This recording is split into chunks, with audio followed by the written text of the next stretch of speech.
after beating the Bears 30-12. Sam Darnold threw for 231 yards and found Justin Jefferson for his only touchdown pass of the night. In the nightcap, the Falcons kept their playoff hopes alive, beating the Raiders 15-9 in Las Vegas. Kirk Cousins found the end zone for the first time in his last 5 games as Atlanta improved to 7-7 on the season. In Kansas City, NFL Network insider Ian Rappaport is reporting that Patrick Mahomes is considered week to week after tests confirmed that the star quarterback suffered a mild high ankle sprain during Sunday's win over the Browns. And Lions head coach Dan Campbell announced that David Montgomery will undergo season-ending knee surgery after suffering a torn MCL in the loss to the Bills. This has been NFL Network Now on the Westwood One Radio Network. Are you the parent of a 2 to 7-year-old? Listen closely for an exciting free radio offer. By now, you've probably heard of ABC Mouse, the Parents' Choice Award-winning online learning program that's actually changing the lives of early learners everywhere. ABC Mouse is like a little one-on-one teacher. It has helped her so much. Right now, we're offering a special radio promo to try it free for a month, but you have to go to abcmouse.com/radio to claim your free month. That's abcmouse.com/radio. Sponsored by Age of Learning. The current federal government is actually going $1 trillion deeper in debt every 100 days. That's why thousands are turning to Goldco, a top-rated gold company, to diversify their savings with time-tested safe haven assets, physical gold and silver. Right now, not only is Goldco offering a free gold and silver kit, but on qualified purchases, they'll give you up to a 10% instant match in bonus silver. Call 855-838-GOLD. That's 855-838-GOLD. Performance may vary. Consult with your tax attorney or financial professional before making an investment decision.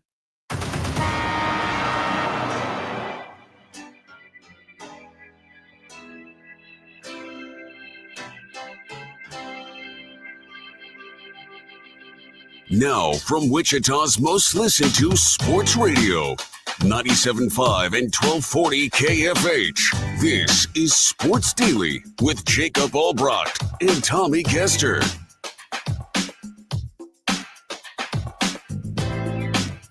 And happy Tuesday to you. It's Jacob Albrecht, Brandon Zinner in for Tommy today, ready to rock and roll on this Tuesday. On the day after a Monday Night Football doubleheader. We still wait anxiously for any news with Patrick Mahomes and that ankle. Good news for us, we'll have our Chiefs insider Dan Israel, executive producer of the Chiefs Radio Network, joins. We'll see what he's hearing, what he thinks the strategy may be there in Chiefs camp to handle this situation. That's a big part of today's show. We got some college basketball for you tonight as well. You've got 2 games. Wichita State playing at 5:30. You've got K-State playing at 7. We'll get a preview of both of those games coming up throughout the show today. All kinds of fun stuff in store for you. Maybe a look ahead at some college football playoff games as well. Brandon, good morning. How are you? I'm great, Jacob. I did not wake up to my coach telling me that I have to find a way to play better. We have to find a way to get better at quarterback. Unfortunately for Kirk Cousins, I think there's many people having a better morning than him. Yeah, it was rough. They got the win. The Falcons did. I know you have no love lost for Kirk Cousins as a Vikings fan who won last night, even though they didn't, quite honestly, look like overly dominant, but they were dominant, and that's kind of what they've been doing. So we'll get into that a little bit. We've got the IHOP hotline open for you. It is brought to you by IHOP, the official breakfast partner of Xbox. Come in and try out our decadent, fully loaded French toast only at IHOP. We're going to give you some HTO a little later in the show, so stay tuned for your opportunity to win there as well. Before we get into the Chiefs and what they need to do, let's look back at Monday Night Football. 2 games last night, which we've said this before. I'm a huge fan of the 2-game Monday Night Football setup, Brandon. I don't know how you feel about that, but I love it. You had one dominant performance. The Vikings kind of did what they do and smothered and suffocated and did all of these things, and all of a sudden they're 12-2. And I think people are beginning to talk about them now more so than they maybe have been for the last few weeks. And then the Falcons, who stay in the mix, almost blow it against the Raiders of all teams, the Desmond Ridder Raiders, but they get it done. Kirk Cousins looks not good again. They are sputtering along here to try and make this thing happen. But a couple of games last night in a doubleheader, hey, we'll take it. NFL football 2 times on a Monday, yeah. Yeah, I love it. It's hard as you alluded to. I am a Vikings fan, so it is hard watching two games at once when you are emotionally invested into one much more than the other. But I mean, in the case of the Minnesota Vikings, you're never going to complain about getting a divisional win, nonetheless, a divisional win by 18 points. So I think if you're the Vikings, you're still, it wasn't perfect, but you're going to wake up feeling happy today. As for the Falcons, I mean, this just does not look like a playoff team. The way that they sputtered, it looked like they were going to blow it at the end. Desmond Ridder had 2 chances at the end zone to throw a touchdown. They have a Kirk Cousins problem. He did not attempt a first down pass last night. That's not – I don't care if you do have a Bijan Robinson or a Derrick Henry or you have both of them on your team. That's not a winning recipe. And if this is going to be a team that's going to compete to try to overtake the Bucs to get to the playoffs, I mean – they have to figure out something, and they have to do it fast. It's strange with him because there was a point in the season where he was playing well. You know, he went through weeks. It was the Cowboys game, and then he went on a heater for a month and a half, probably, where he was really good. And it's just like lately has been. He was good last week, you know. Or sorry. I'm backwards there. He went through this stretch at the beginning of the season. He had. I'm just looking at his logs here. You could say he had 2, maybe 3 bad games through his first 10, probably, and then it's just all totally unraveled on him. Even last week, you know, when he had 340 yards against the Vikings, no touchdowns, 8 interceptions, and then he had last night. That was going into last night, in his 4 games, all of which they lost. It's just. I don't know if he's hurt, Brandon. Like I know you don't have love lost for Kirk Cousins, but that's as bad as we've seen him look ever. Like we've never really seen him look like this. Yeah, and you got to still have to tip your cap off. He's an excellent quarterback. My gripes with him as a Vikings fan go beyond just his ability to throw a football. Now, yeah, when you look at his last 5 games, 9 interceptions to just one touchdown. You know, you heard that right. Not 9 touchdowns, 1 pick, 9 interceptions, 1 touchdown. And these aren't juggernauts they're going to play against. The Saints, the Broncos, who are a playoff team, but they're not a top 5 team.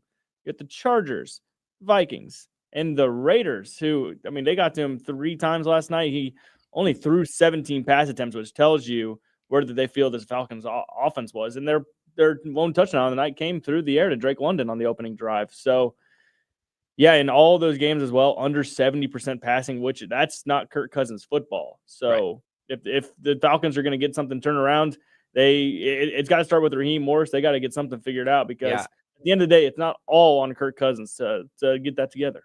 Something's wrong. I mean, they've got good weapons there. Like that offense not working all of a sudden just doesn't make a lot of sense. And they have time, and they're still in the mix. But the Vikings are the story, I think, of last night. Now at 12-2. Now, look, we've seen the Vikings have good records. We've seen the Vikings be good in the regular season. You know that better than anybody. And they haven't been able to get it done. Sam Darnold was not great last night, but he wasn't bad. He was fine. I think for me, it's their ability to run the ball again that's made the biggest difference. You watch them closer than I do. But when they're 2-dimensional that way, they're a far more dangerous team. Like I watched last night and just thought, you know, a lot of the same things we've liked about the Chiefs historically this team can do, right? At least in the last couple of years, they play good defense. They can run the ball when they need to run the ball. But now it's almost they're leaning into that a little bit. Aaron Jones has found his legs again. Oh, and by the way, they have this insanely talented pass catching group. They have everything you want right now. And with the Lions hobbled by injury, and you know, it is what it is, and they'll play each other. I think about like the Eagles. I think about the Vikings. I think about the Lions. And I'm not convinced that any of those 3 teams are significantly better than the other. I think the Vikings are right there with them because when they can run the ball, they're good at everything, right? They don't have that deficiency now. They can do anything they need to do in an individual game. They can go win a game like they did last night without Sam Darnold slinging it all over the field. And it's Sam Darnold, so that's not a bad thing, right? To be able to not have to make him throw it 50 times. Oh, no, absolutely. And with Aaron Jones, it comes back. He was battling a rib and a hip injury around the middle portion of the season, and he just looked like he had some extra juice last night. But they were able to just move the ball. They were 7 of 14 on third down. They held Chicago. They didn't have a third down conversion in the first half. So when you talk about the defense, they were able to make Caleb Williams miserable. A clip going viral throughout the last night and this morning of Caleb Williams over on the bench, hunched over, just looking like he was in so much pain, just looking like he wasn't mentally strong last night. And that's probably a whole nother conversation. Yeah, just in the case of the Vikings, they have all the recipe. The recipe is there for this to be a team that can go rush the passer. They can beat you downfield with Jordan Addison, TJ Hawkins, and Justin Jefferson. They can run the ball with Aaron Jones. And but will it all come together at the right time? That's always been the gripe with the Vikings. Is something's not clicking. It's clicking at least right now, but they have three tough games coming up. And you mentioned the 3 top dogs. I would throw. I think the Packers still have a chance to, as well as anybody, to possibly represent the NFC. It's gonna be wild. Just the race for the North and as well as the NFC's top seed. And there's 3 teams very much still alive. It'll be good. One more from Monday Night Football, and then we'll take a break and come back and talk Chiefs. You mentioned Caleb Williams. I saw Caleb Williams doing things last night that tell me he's going to be awesome. Like he can make throws from positions that most guys just can't make. His escapability in the pocket. Now he had to escape too much, which was the problem, right? Like his line play wasn't very good. But his ability to feel it, move around, avoid it, and make some pretty wild throws, I think he's going to be very good. I think he looks like he's going to be awesome. Now, the mental, can he hold strong through a tough first season? I don't know. I assume that he can. I think that he can. But you get him some proper coaching. Like, I think he's got a chance to be really, really, really good. Did you see Bears and proper coaching? I know. I mean, I look at like if they can figure out a way to do, like, for instance, what Harbaugh's been able to do with the Chargers and just sort of like get some regular stuff going in there. Look at what happened. Justin Herbert is like refound himself. I would tell you that all the jobs that are going to be open in the offseason, that would be the job I would take if I was a coach. With the roster that they have and him in place and another high draft pick impending, that would be the roster that I would want if I was if I'm Ben Johnson, for instance, and I can have my pick of the jobs, that's the one I'm taking. Regular and Chicago Bears football, unfortunately, do not go together, and they had a chance to go get Jim Harbaugh, but Jim Harbaugh and Kevin Warren, unfortunately, don't really get along too well, so that was never going to be a marriage that came to fruition. All right, let's take a break. We'll come back. We'll get the latest on the Chiefs. What do we think they need to be doing here? What should they be doing? We know it's a high ankle sprain. Now, we'll get Dan Israel's take on it, too, in hour number 2, and we'll get you ready for some college basketball tonight. I want to say thanks to Prairie Fire Coffee for keeping us fueled up each and every morning here. Always got us a big old, I call it a tank of coffee in the lobby there at all the Odyssey studios. So we appreciate them. We appreciate you. Thanks for listening. Thanks for watching on Facebook, on YouTube, on X, and of course on 12 News Connected. It's Jacob Albrecht, it's Brandon Zinner. Jad Chambers producing. We'll be right back.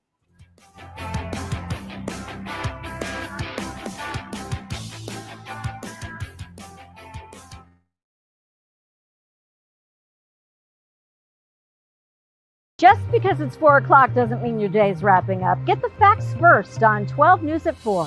It doesn't matter where you are. In the office, on the road, or on your couch.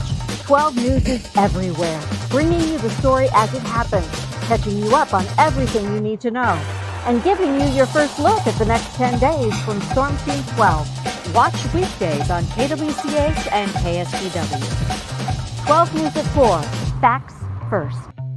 Hey, Wichita, Jim Rome here, celebrating over 25 years as the #1 midday sports talk show on Wichita Radio. Find out why. Tune into The Jungle, weekdays 11 until 2 on 97.5 and 1240 KFH. Sometimes people tell us, I don't get it, it's just tea. But let me tell you, we are so much more than just tea. With 20 plus flavors of sweet and unsweet iced tea, the possibilities are endless. Come on in and try them all for free to find your favorite or get us on the go for your busy lifestyle. And don't miss happy hour every day. So the next time someone tells you it's just tea, tell them to come by and find out why we say drink tea, be happy. Clouds are not just the canvas of our imagination. They tell a story. Clouds affect the events of your day.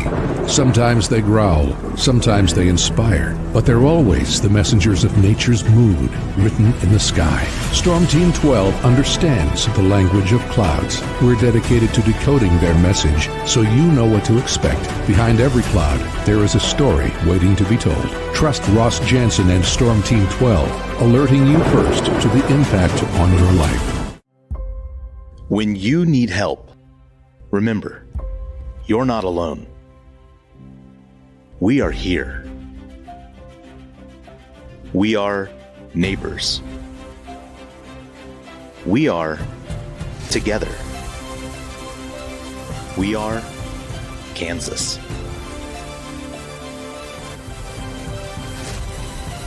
We are 12 News. They say it takes a village. Come together and support local businesses in our neighborhoods. When you contribute to local shops, more money goes back into the economy. Shopping local makes our state stronger. So give back to the communities you love and watch our businesses and communities thrive. Shop local and be Kansas proud. We are following a breaking update. Every day, all day, stream the stories that have you talking near and far. Whoever is behind the wheel of this bus is not stopping. From hundreds of local reporters and meteorologists spanning the country. Chaos here this morning at the UW campus. Search LNL for the all-new Local News Live streaming app. Make yourself known now. 31001 in traffic pursuit. Oh my God, here. Investigate TV Plus begins with real people. We investigate stories that impact you and inspire change every day. Something is broken. Real problems. Why are they hiding it? And real solutions. My daughter was dying in front of me. What was your reaction when he said that? Investigate TV Plus, weekdays at 3:30 p.m. on KWCH. Sometimes people tell us, I don't get it, it's just tea. But let me tell you, we are so much more than just tea. With 20 plus flavors of sweet and unsweet iced tea, the possibilities are endless. Come on in and try them all for free to find your favorite or get us on the go for your busy lifestyle. And don't miss happy hour every day. So the next time someone tells you it's just tea, tell them to come by and find out why we say drink tea, be happy. Mornings are busy. We're here to make your mornings better. We report the stories that affect you. 3 more hospital lies from contaminated apple juice just a day after the FDA issued a recall. We're here to make your mornings better. Closing east and westbound lanes of K96 for repairs. With 12 News, you're prepared for your whole day. Scattered thunderstorms across the state into the afternoon. Stay a step ahead with 12 News this morning on KWCH and KSCW.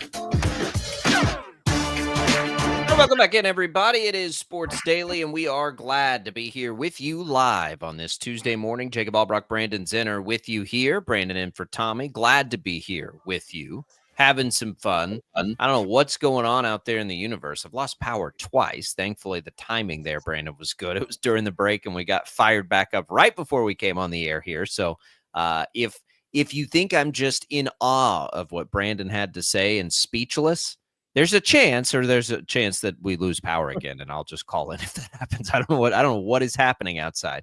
but something crazy is. All right, Brandon, you're in the chair here. You get to make the call. You're Andy Reid.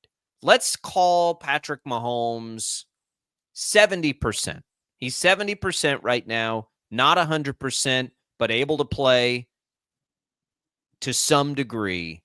What call are you making with all this? Well, first of all, if Mahomes tells me he is good to play, wants to play, just based on the track record that this organization has, especially like this regime, he's going to play. They've never been one to really hold guys back. It doesn't seem like. But if the decision was mine, I think that this is a team welcoming in a team in the Texans that with the right game plan can still beat the Texans with Carson Wentz under center. And this is a season where the 1 seed is very, very important. So you have to play a balancing act. But if I'm in charge, I'm saying, hey, Patrick, we need you for the first round of the playoffs, and that's more important than trying to win this game on Saturday. They have 2 games ahead. Whether they lose this game or not, in the grand scheme of things, doesn't matter because they have to win just 2 of them. So I say the right thing to do is to let Carson Wentz steer the ship, because if things get worse for Patrick Mahomes, unfortunately, then everything you've done to this point in the season, just it might be a wash. So it really, to me, there's one big key. Can the Chiefs beat the Texans with Carson Wentz? I think that they can. Now, we know that Vegas doesn't think Mahomes is going to play and that the Chiefs are underdogs at home. I think the Chiefs can beat the Texans with Wentz. And so there's 2 camps here. It's really, does Mahomes think he can play, and is there any risk to aggravation or anything like that? He's Gumby. We know that. High ankle sprain for him probably is different than most. I'm willing to concede that because we have such a long history of it. But then you have a short week to Pittsburgh. If you're stacking up the games that the Chiefs need to play here, the Texans game is the least important. They need 2 wins of the 3, right? The Pittsburgh game is the most important of the 3 because technically speaking, they're still in the mix to pass you in the pecking order of the playoffs. Houston is not. And so I'm more worried about Pittsburgh than Houston for that reason alone. And the other thing is Denver is good, but Denver's beatable. So, if I'm power ranking these, I would say, I think, if George Pickens plays, Pittsburgh is the best of these 3 teams. If he does not play, Houston is the best of these 3 teams. And no matter how you slice it, Denver's probably the 3rd best. Maybe I'm not giving Denver enough credit, but I think you get what I'm saying. And if you take 2 of 3, you also get a bye week for rest. So I think it makes the most sense to take your chances with Wentz against the Texans. Now, the other side of that is, if you think Mahomes can give you enough and you beat the Texans with Mahomes, and then you turn around and beat Pittsburgh and you clinch it, now you've got 2 weeks off for Mahomes to rest the ankle if you need it. So I get both sides of it, and it really does. I think you're right. It does come down to what Mahomes wants to do, but I don't have an issue if the Chiefs want to protect Mahomes against Mahomes. He's got to be able to be, to me, like 100% to be able to do this thing. Like, I don't think you take the risk. Rick says that Pittsburgh could be out if they lose to Baltimore Saturday. I don't think we can count on that. They beat Baltimore the last time they played them. So I don't think we can count on them losing. If George Pickens plays, this is a really good team. If he doesn't, they're not nearly as good, pretty clearly. So we can't worry about what else happens. Buffalo could lose a game too, and then all of a sudden it wouldn't matter. So I think it's all really interesting, but I just don't know why they would feel they have to play Mahomes if he's not anything but 100% this weekend. Because I think that resting him is too important. Like, you can't risk a serious injury. Yeah, and especially like we talked about, you have to look at the grand scheme of things. Looking down the road, a game that he's playing in the 3rd week of January is always going to trump what he's doing here the last week of December. And if it just so happens where you do sit him and you end up going on the road, you'd rather go on the road with Patrick Mahomes and go on the road with Carson Wentz. Correct. At the end of the day. Yep. So, yeah, it's going to be a tough call for them. Luckily, we'll probably get some more from Dan, but all the reports are saying that Marquise Hollywood Brown is going to come back There you go. this week, which is another weapon there for Carson Wentz. Right, that's a good way to put it. If you're stacking up the 3 games right now, which one of those does Carson Wentz have the best chance to win? And even though the Texans are potentially the best of those 3 teams, it's at home. You could be getting Hollywood Brown back. Yeah, I think that's as good a chance as any. And if he doesn't, now you still control your own destiny, and you just got to go win the last 2 games. Yeah, and if Carson Wentz is the one that lines up this weekend, it shouldn't all be on Carson Wentz because you have 2 running backs. That's correct. Who have not been utilized the last month. They should be healthy. Isaiah Pacheco was showing some pop. Kareem Hunt looked rejuvenated, refreshed early in that game. We talked about it yesterday that they just decided not to run the ball when Patrick Mahomes was clearly being pressured in that second half. And is that going to be the tipping point for this coaching staff? I really doubt it, but it very well may be. They might go back to the analytics and say, we did not run the ball when we needed to that second half. We need to do that against the Texans at home. They ran it more in totality. I don't think they're going to, if they play Carson Wentz, I don't think they're going to line Carson Wentz up and let him throw it 47 times. They did run it more this week, finally, like a lot more, but to the running backs, what we've been begging for. But when push came to shove and they had to make some tough decisions, they reverted back. And that is a problem. And this is why we've been screaming this from the rooftops for a month, 2 months, is they're going to get Mahomes hurt. I mean, look at the play that he got hurt on. That's just that's straight pressure, like it's, and I get it, right? Like, you think that Mahomes gives you the chance. It's a big play. And I'm not saying that particular play, obviously on 4th down, they should have, but every time he drops back with this offensive line is a risk, and they had the game in control and they could have just kept running the ball. We'll get to their defense too. We'll do it in hour number 2. I want to ask you about their defense because I did think they looked significantly better in that game than they have. But let's take a break. When we come back, we're going to get you look ahead on college basketball tonight. So keep it with us here. We're going to look ahead to K-State's game tonight, to Wichita State's game tonight.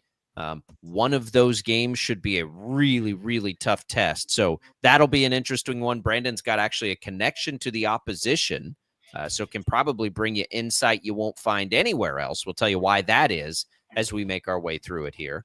Want to tell you about Crestview Country Club. We appreciate their support of the program here. All kinds of holiday things happening there. Member appreciation this week.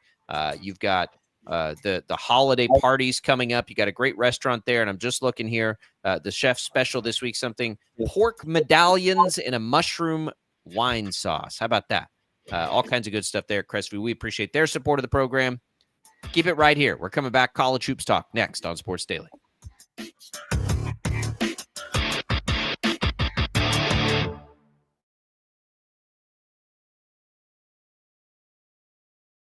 Just because it's 4 o'clock doesn't mean your day's wrapping up. Get the facts first on 12 News at 4.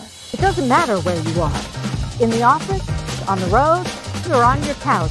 12 News is everywhere, bringing you the story as it happens, catching you up on everything you need to know, and giving you your first look at the next 10 days from Storm Team 12. Watch weekdays on KWCH and KSPW. 12 News at 4. Facts first. Hey, Wichita, Jim Rome here, celebrating over 25 years as the #1 midday sports talk show on Wichita Radio. Find out why. Tune into The Jungle, weekdays 11 until 2 on 97.5 and 1240 KFH. Sometimes people tell us, I don't get it, it's just tea. But let me tell you, we are so much more than just tea.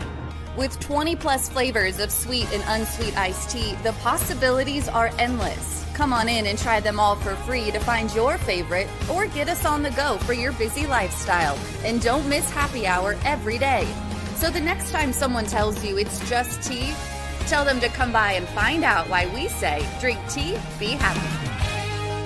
Clouds are not just the canvas of our imagination. They tell a story. Clouds affect the events of your day. Sometimes they growl, sometimes they inspire, but they're always the messengers of nature's mood, written in the sky. Storm Team 12 understands the language of clouds. We're dedicated to decoding their message so you know what to expect. Behind every cloud, there is a story waiting to be told. Trust Ross Jansen and Storm Team 12, alerting you first to the impact on your life. When you need help, remember, you're not alone. We are here. We are neighbors. We are together. We are Kansas.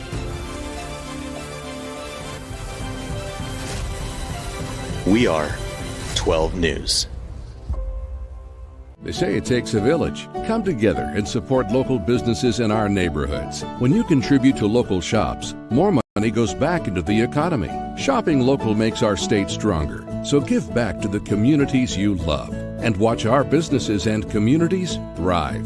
Shop local and be Kansas proud. We are following a breaking update. Every day, all day, stream the stories that have you talking near and far. Whoever is behind the wheel of this bus is not stopping. From hundreds of local reporters and meteorologists spanning the country. Chaos here this morning at the UW campus. Search LNL for the all-new Local News Live streaming app. Make yourself known now. 310-01 in traffic pursuit. Oh my God, here. Investigate TV Plus begins with real people.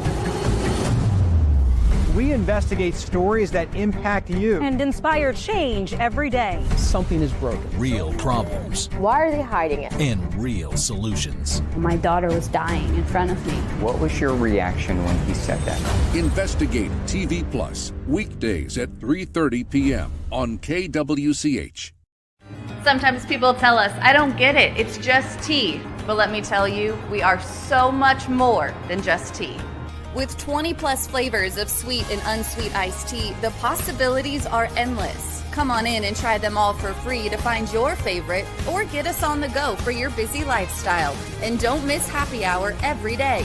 So the next time someone tells you it's just tea, tell them to come by and find out why we say drink tea, be happy. Mornings are busy. We're here to make your mornings better. We report the stories that affect you. 3 more hospital lies from contaminated apple juice just a day after the FDA issue a recall. We're here to make your mornings better. Closing east and westbound lanes of K96 for repairs. With 12 News, you're prepared for your whole day. Scattered thunderstorms across the state into the afternoon. Stay a step ahead with 12 News this morning on KWCH and KSCW.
All right, welcome back in, everybody. It is Sports Daily, and we are glad to be with you here on a Tuesday. Jacob Albrock, Brandon Zenner in for Tommy. Jad Chambers producing, rocking and rolling our way through. Dan Israel, Chiefs Radio Network, joins us top of the next hour. Until then, let's talk a little college hoops. We've got K-State in action tonight. You'll hear them on KFH. We've got Wichita State in action tonight. You'll hear them on KEYN. Glad to be the home of Wildcat and Shocker Athletics here, Brandon. Wichita State plays first, so we'll start with them. 14.5-point favorites over UMKC. Should be no problem. I don't know about the line. I think those are kind of hard to predict right now with Shocker still. But you know, they're pretty heavy favorites tonight. We did learn last night on the coaches show, which you heard right here on KFH, that Ronnie DeGray probably looks like he'll be back sooner than anticipated. I think it was mid-January, which means he'd miss 2-3 conference games. So that's fantastic news for the Shockers, Brandon. I think, what did Jerome Tang call them yesterday? Looking ahead to them, he called them a tournament, a fringe tournament team. I think that's probably about right. Like, I could definitely see a scenario where if they can get DeGray back quickly, that we're looking at their resume late in the year. I think they could fit into that description. But, these kinds of games here, you fall apart in a second half on Saturday. This is one where you come back, you play this team at home. They ought to push them around a little bit, I think. Yeah, on the Ronnie DeGray front, that will be great just in the future, because this team has really at times just struggled to rebound the basketball, and that's something Ronnie DeGray does super well. Great defender as well. He just does some intangibles that not every player is going to bring to the floor. As far as tonight, yeah, going to be just a good opportunity for them to get back to what they do, and that's going to play defense. That's going to be to get good offensive shots. They really had to get out of their own the last 13 minutes of that game against DePaul. They go on to lose 91-72. It was tied at 60 with 13 minutes left, so that tells you DePaul ends the game on a 31-12 run. And we were talking about it, just hitting shots that, I mean, even if you are playing good defense, it's not gonna help too much. I am curious to see see how they come back mentally, because they have a tough game coming up on Saturday. I don't think a Paul Mills team is going to be looking past this one. No, this game's all of Wichita is definitely excited for, but just want to see this team get back to basics, take care of business, sweat free. But rarely is that the case. It was so fun. I was watching the second half with my kids and wife, and like we're all watching it, and they were like, how are they making those shots? And I'm like, guys, it's probably not going to happen for the Shockers today. Like, those are the kinds of games you ought to be able to wash your hands of pretty quickly. And it sucks that it's a 19-point margin, because that will come back to bite them probably as resumes are being looked at. But that wasn't a 19-point game, and it's just one of those unfortunate things. So, it enhances the pressure to go win some of these others now. So Jad's got some audio here from the Paul Mills Coaches Show last night previewing UMKC. Because, listen, I'll be honest, I haven't watched 1 second of UMKC basketball this year. I got nothing for you on the ruse, but Paul Mills does. Here's what he said about him on his Coaches Show last night. My last year at Oral Roberts, we were pretty good, and we were able to go through the league undefeated. But there was one game that required a buzzer beater, and this was a home game. And it was against those guys, Kansas City, UMKC then. They've since changed their name, but Marvin has 100% have those guys ready. We're playing a team tomorrow night that 47% of their shots are going to end up being threes, so very similar to DePaul. And we have to make certain guys put the ball on the floor. They have to deck it. And if they're not dribbling, we're doing it wrong. But there has to be a bigger sense of urgency at getting to shooters than what, to be honest with you, than what we've had all year. There you go. There's the preview. I think,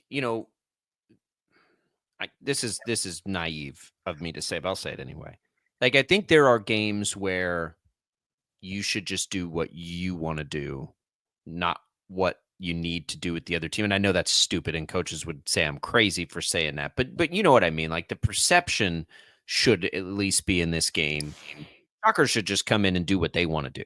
Like, they should set the tone. They shouldn't be reacting or reactionary as much to UMKC as they might need to be to some other teams, impose their will. Because I don't even know what the Shockers' will is still at this point offensively. We see him score 96. We see him struggle when they can't shoot it. So I don't know what that is, but I'd sure like to see it. And this is a game where you'd like to see it. Like, what is the Shockers' offensive identity, and can they impose it in a game like this?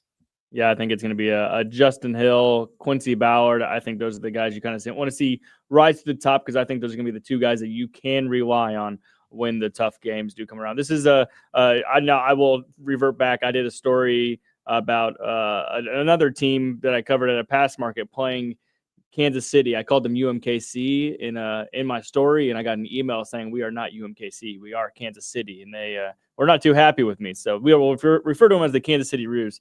But 3 double-digit scorers. And I will give our friend Weston Pletcher a little shout-out for these game notes. Devontae Hall has handed out a team-best 50 assists, but only scores 4.8 points on 28% shooting. So we love that in the game notes from Weston. But, yeah, come out and just impose your will, no sweat, double-digit lead at halftime, and let's start looking forward to Saturday. Love that Quincy Ballard was able to give him another 30-minute performance in that game. Didn't have any fouls, so he's been able to stay on the floor with the gray out, which has been really, really good. And right now, Mate Bosniak is not getting the minutes because Ballard's out there, and I think that's correct. Like that's the correct thing. And by the way, listeners out there, I'm gonna call him UMKC. That's what I'm gonna do. I hope no one from university is listening. I actually just pulled up their website, which is umkc.edu. Exactly. That's right. Yeah. And the website actually still has the UMKC logo on their own website. I think it's an athletics thing personally, but it's you know what? Again, the Kangaroos, it's an awesome mascot. Good. I'm glad that they'd like to be called Kansas City. KCRoos.com. I don't care. If you'd like people to know who you're talking about, you refer to the team as the thing everybody knows. Nobody knows what Kansas City is. Everybody knows what UMKC is. I make no apologies for that. In the business of being accurate, I shouldn't say things like that, but we're also in the business of people knowing what the hell we're talking about. And so whether it's Kansas City or UMKC out there, the Shockers should do what they want to do against them tonight. Looking forward to that game. Also looking forward to K-State and Drake. K-State, I don't know what to make of K-State. I think there's some real pressure there, Brandon, and I don't even think that's a debate anymore, right? Like there is weird tension. There is some pressure from the fan base building now to an untouchable coach just a year and a half ago. Like it's strange there right now. It doesn't seem like relationships are going well for a relationship driven coach. And they've got time to turn it around, but my goodness, like we're how far into it? We're almost 10 games into this thing. And it seems like there's a chemistry issue as much as there is like an offensive creation issue, which has been an issue for, this program for a while now, but they are favored over Drake tonight. Wouldn't touch that with a 10-foot pole. That's me. I don't know what to make of K-State because I was real optimistic about them coming into the year. And it is uneasy. I don't even know how else to describe it. It's just really uneasy with this program right now. It wouldn't be a thing if there was no history with what we have. So let's rewind a year ago. The Naquan situation. Yep. Naquan Tomlin suspended, eventually dismissed from the team, which involved the president, which involved Jerome Tang. Became a huge story. There were protests outside the president's house on campus. And obviously last season did not go the way the Cats wanted to. A very disappointing year, which then leads to late in the season, Jerome Tang, schools looking to bring him in, and he gets a contract extension, gets a pay raise. Fast forward to this year, a brand new team. And now here we are, Chora after less than a dozen games into the season. He has left the team. And then just over the last week, rumors on social media about Doug McDaniel, the point guard coming in from Michigan. And that leads to a press conference yesterday where Jerome Tang feels he needs to even address it. These are just allegedly social media rumors, but I mean, to the point where Jerome Tang said him and Doug McDaniel, they don't have a great relationship. They have a good relationship, but it's when iron meets iron, sparks are going to fly. And that's, if you're a Kansas State basketball fan, that is just absolutely terrifying because you're facing an unbeaten Drake team tonight when it appears your team is at its lowest. And then you got to go on the road and face another 8-win Shockers team. And then you got to turn around and you get a Big 12 opener against Cincinnati. Oh, that's okay. No, Cincinnati's ranked in the top 25 and is 9-1 on the season. This is going to be a trying 2 weeks for Kansas State. It's going to tell a lot about what this team's goals, how they're going to reach them later in the season, because Yeah, I don't know if they've reached their lowest, but they certainly could over the next 2 weeks. So tell us about Drake, Brandon, because you've been on, McCollum, the guy they brought in, your alma mater, right, is where he came from. And we heard Wyatt Thompson mention it yesterday. There was a massive exodus from Drake over to with DeVries and all of those things over to Indiana State to leave there. But Drake is 9-0 now. So what can you tell us about how they're going to operate? Yeah, so Ben McCollum, if you're in the basketball world, he has been one of the biggest names in coaching searches for the last 5 years. Comes from Northwest Missouri State, my alma mater, but also a school that I covered as a journalist for 6 seasons. I saw it in him back in 2015 when he was on a run of national titles. He ended up winning 4 national titles in the span of 7 years at Northwest Missouri State with a guy that a lot of Kansas State fans know named Trevor Hudgens, who came from Manhattan, went up to Northwest Missouri State, and had a 2-year NBA career. Now is balling out overseas. But Ben McCollum goes up, gets this Drake job this offseason for DeVries, who left, brings the roster with him. So Ben McCollum brings 4 of his Division II players, and they have 4 players starting for this Drake team that were playing Division II basketball a year ago at a high level. And how's that working out? They are 9-0. It's going to be it's tough to go against Ben McCollum. They play very sound offense. They rebound the ball so well. They don't take bad shots. You're going to see probably more sets tonight against Kansas State than you might all season. They're going to do a lot of ball screens where it's just going to put the defense in a pickle. Am I switching? Am I sticking to my man? And there's going to be open guys that are going to be able to shoot the 3 for Drake. This is not a fluke 9-0 team. They've beat Miami. They beat Florida Atlantic. They beat Vanderbilt. All of those, none of them at home on neutral courts. They won out Valparaiso. It's a tough test. Ben McCollum is the real deal. I was saying that I thought Wichita State should have went and looked at him whenever they hired Paul Mills. Still think Paul Mills has a great future here. And this isn't the first job also to be coming. Yeah, look, I think it speaks to how highly you think of him to think he was ready to make that sort of jump. It takes him another year, and he ends up making up a little lesser of a jump, but pretty similar to get to Drake. I mean, that's not a nothing program. Drake's been really, really, really good for a long time. And so I think what it tells me is K-State Drake's not going to help K-State tonight, right? K-State's going to have to come out and show that they are the more talented team, and they are the more talented team. But they're, this to me, that what you're describing with, those things and the way he'll coach and that's not good news for K-State, right? No. And that concerns me about this game. I don't know where this thing goes for K-State. I really don't. I'm not saying abandon ship or anything like that. I'm just saying I did not see this coming with this team. I thought the pieces fit well. I thought you could wash your hands of last year. They're clearly more talented than they were a year ago. Yet here we are, and it just feels like nothing is going right for them. Could they still turn it around? Of course they can. There's just not anything happening that tells us they're approaching that, though, that they're approaching this thing like finding a groove. They have beaten some bad teams and they've lost to some good teams. What is K-State's best win this year? You know what I mean? They have wins over New Orleans, Cleveland State, Mississippi Valley State, George Washington, Longwood, and Arkansas Pine Bluff. They've played 3 teams that you would consider quality opponents, and they've lost all 3 games. They're about to play 2 more teams that you would consider quality opponents before they start conference play. This could unravel on them very, very quick. They don't have a quality win this year. And they haven't looked good against those quality opponents. Yeah, right. I guess they barely lost to Liberty, if you want to hang your hat on that. But they have not won a quality game all year long. Their strength of schedule, we were talking about it yesterday on KenPom, I think is around 330.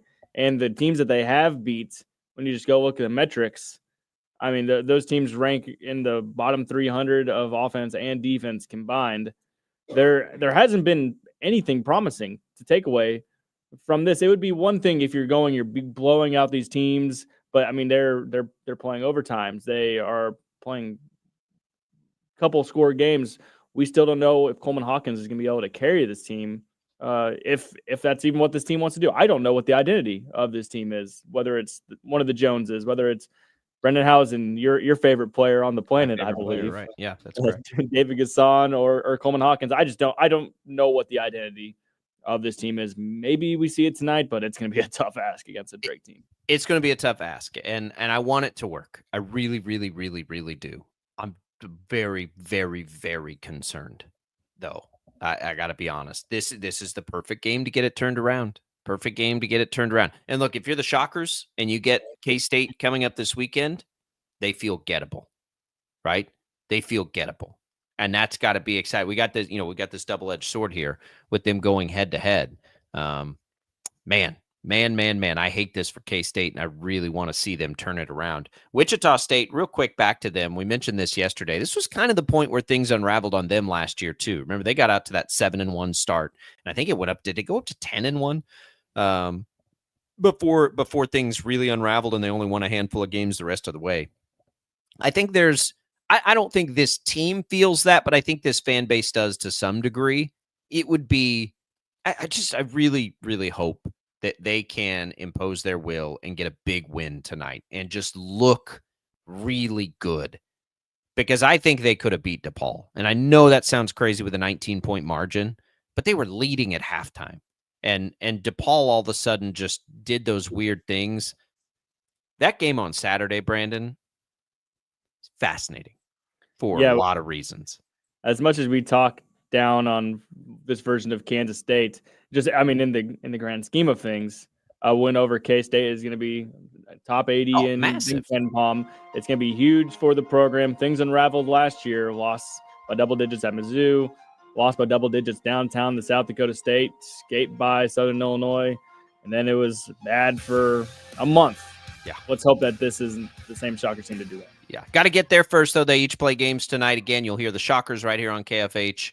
You will hear the Shockers over on KEYN. You'll hear K-State right here on KFH, your home, of course, for Shocker and Wildcat Athletics. We're going to take a quick break. When we come back, Dan Israel hops on for his weekly visit. What to do with Patrick Mahomes and what is he hearing right now about that ankle? We'll get his insight when we return. It's Jacob Albrecht. It's Brandon Zenner on the way out. We'll give away some HTO. You can win a free iced tea, sweet or unsweet. You can win a free iced or hot coffee. One of each right now to either Wichita location or in Derby by texting the keyword T to the short code 20357. That's TEA to 20357. Good luck, everybody.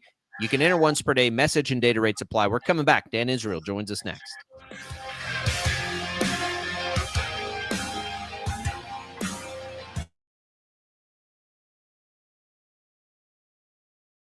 Just because it's 4 o'clock doesn't mean your day's wrapping up. Get the facts first on 12 News at 4. It doesn't matter where you are. In the office, on the road, or on your couch, 12 News is everywhere. Bringing you the story as it happens, catching you up on everything you need to know, and giving you your first look at the next 10 days from Storm Team 12. Watch weekdays on KWCH and KSPW. 12 News at 4. Facts first.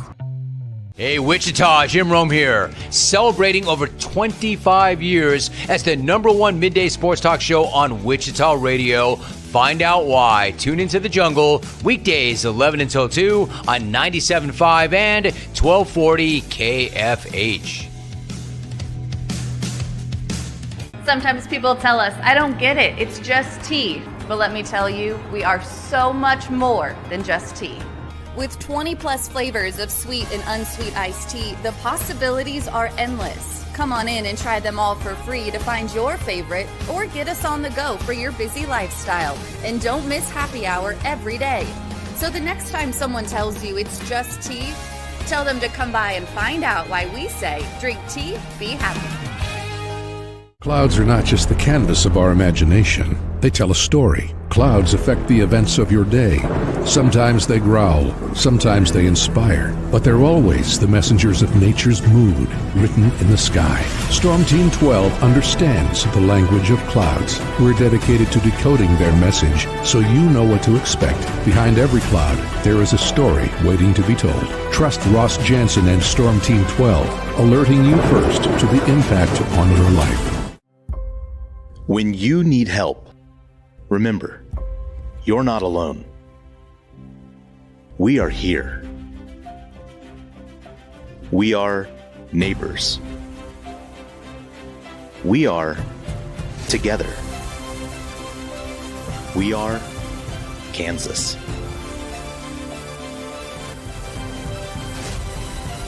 We are 12 News. They say it takes a village. Come together and support local businesses in our neighborhoods. When you contribute to local shops, more money goes back into the economy. Shopping local makes our state stronger. So give back to the communities you love and watch our businesses and communities thrive. Shop local and be Kansas proud. We are following a breaking update. Every day, all day, stream the stories that have you talking near and far. Whoever is behind the wheel of this bus is not stopping. From hundreds of local reporters and meteorologists spanning the country. Chaos here this morning at the UW campus. Search LNL for the all-new Local News Live streaming app. Make yourself known now. 31001 in traffic pursuit. Oh my God, here. Investigate TV Plus begins with real people. We investigate stories that impact you. And inspire change every day. Something is broken. Real problems Why are they hiding it? and real solutions. My daughter was dying in front of me. What was your reaction when he said that? Investigate TV Plus, weekdays at 3:30 p.m. on KWCH. Sometimes people tell us, I don't get it, it's just tea. But let me tell you, we are so much more than just tea. With 20 plus flavors of sweet and unsweet iced tea, the possibilities are endless. Come on in and try them all for free to find your favorite or get us on the go for your busy lifestyle. And don't miss happy hour every day. So the next time someone tells you it's just tea, tell them to come by and find out why we say drink tea, be happy. Mornings are busy. We're here to make your mornings better. We report the stories that affect you. 3 more hospital lies from contaminated apple juice just a day after the FDA issued a recall. We're here to make your mornings better. Closing east and westbound lanes of K96 for repairs. With 12 News, you're prepared for your whole day. Scattered thunderstorms across the state into the afternoon. Stay a step ahead with 12 News this morning on KWCH and KSCW.